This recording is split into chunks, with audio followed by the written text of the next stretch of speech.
आज का टॉपिक है डेंगू फीवर।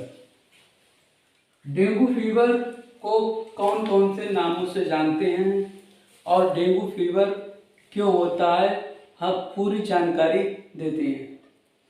डेंगू फीवर को डंडक बुखार के नाम से भी जानते हैं, ब्रेक बर्न बोन बुखार के नाम से जानते हैं, जिसे हड्डी तोड़ बुखार कहते हैं, डैडी बुखार के भी नाम से जानते हैं। डेंगू फीवर बहुत ज़्यादा होता है। इस बुखार की मेन पहचान होती है कि सबसे ज़्यादा ज्वाइंटों में दर्द होता है, जोड़ों में दर्द होता है और प्लेटलेट्स काउंट बहुत ज़्यादा कम हो जाता है। इस बुखार की मेन पहचान होती है। यह आर्गो विषाणु द्वारा फैलता है, जो मच्छरों द्वारा प्रसारित होता है। यह विषाणु मच्छरों द्वारा प्रसारित होता है और आर्गो विषाणु द्वारा फैलता है।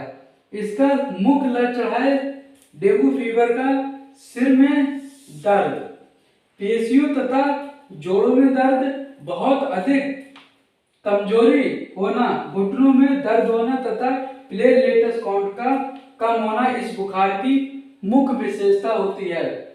बुखार बढ़ने पर पल्स रेट कम हो जाती है। एक मेन पहचान होती है, जब डेंगू फीवर में बुखार बढ़ता है तो पल्स रेट कम हो जाती है, प्लेटलेट्स काउंट ब्लड के अंदर कम हो जाता है। प्लेटलेट्स काउंट 1.5 लाख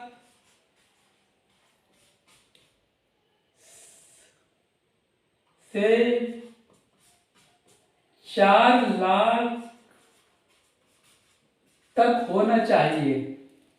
ब्लड के अंदर इसकी मेन 1.5 लाख से 4 लाख तक होना चाहिए, लेकिन प्लेटलेट्स काउंट डेंगू बुखार में 1.5 लाख से कम होने लगता है।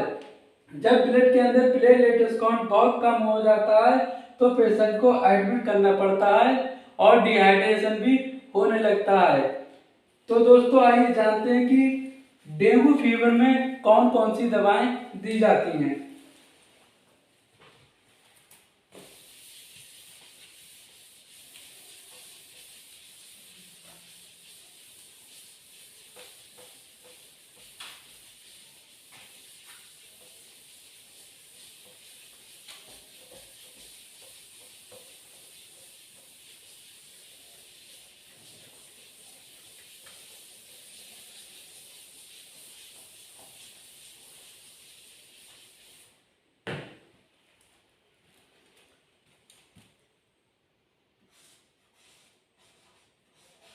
Tablet paracetamol, paracetamol 500 mg paracetamol देना चाहिए, जिससे बॉडी का टेम्परेचर कम हो जाता है। TDS पैरासीटामोल दी जाती है। SOS में पैरासीटामोल को देना पड़ता है। पैरासीटामोल या फेवरेक्स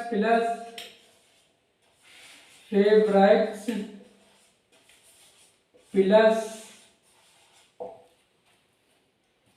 ब्रूपाल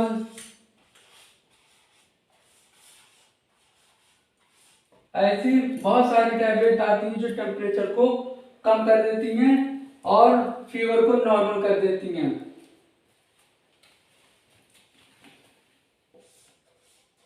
टैबलेट एस्पिरिन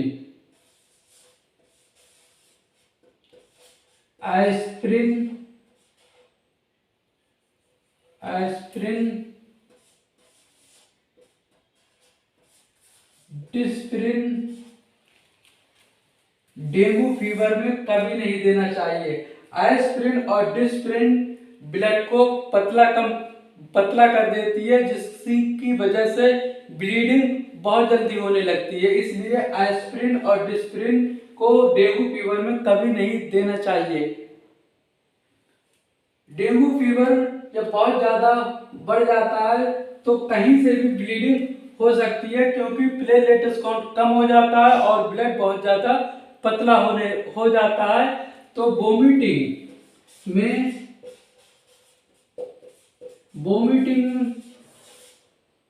विद ब्लड, उल्टी में ब्लड आ सकता है, लूज स्टूल में ब्लड आ सकता है, यूरिन पास करते समय भी ब्लड आ सकता है। डेंगू फीवर में जब प्लेटलेट्स की मात्रा बहुत कम हो जाती है। प्लेटलेट्स काउंट की जीवन अवधि 72 हावर्स होती है।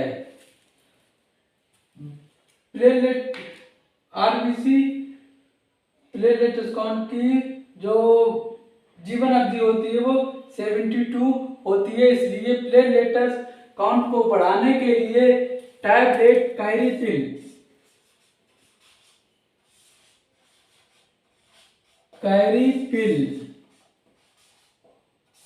TDS दी जाती है।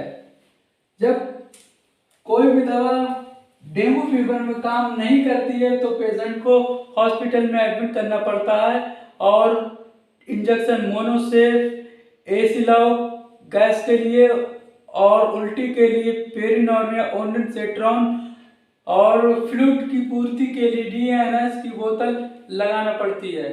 थैंक यू, धन्यवाद।